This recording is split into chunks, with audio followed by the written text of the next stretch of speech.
Donc nous allons voir désormais la fiche mémo 3 du module 1 qui est le protocole de soins.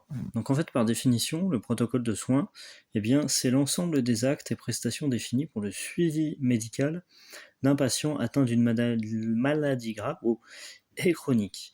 Donc le protocole est un descriptif de techniques à appliquer et ou de consignes à observer selon l'ANAES.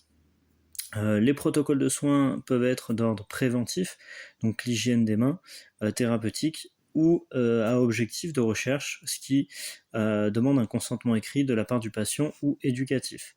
Donc en fait, ils décrivent les techniques ou les consignes à respecter, et il peut être constitué, vous le verrez, de fiches techniques de procédure.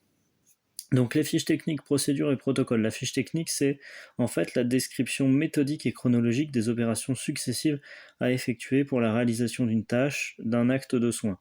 Elle doit être validée, remise à jour périodiquement et lors de chaque évolution technique, scientifique, législative. La fiche technique décrit un soin en fait dans le détail.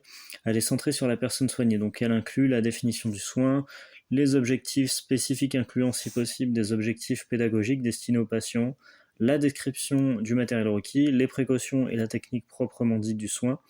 La fiche technique est en fait de portée restreinte car elle concerne en fait un objet très restreint et elle est éventuellement centrée sur une seule tâche. Donc ça peut être ce qu'on appelle un élément du protocole. Ensuite, les procédures. Donc certains éléments sont indispensables afin de valider une procédure. Donc on a l'objet, la date et le domaine d'application.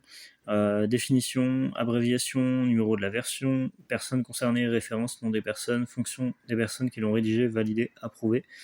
Ensuite, les protocoles, donc, ils permettent d'harmoniser les pratiques pour améliorer les pratiques professionnelles, de faciliter l'intégration et l'adaptation de nouveaux personnels, d'avoir une pratique similaire et d'avoir un langage commun, d'évaluer la qualité des soins, de développer et valoriser les compétences d'un savoir-faire infirmier, de garantir un cadre juridique des pratiques infirmières, de faire évoluer la recherche en soins infirmiers.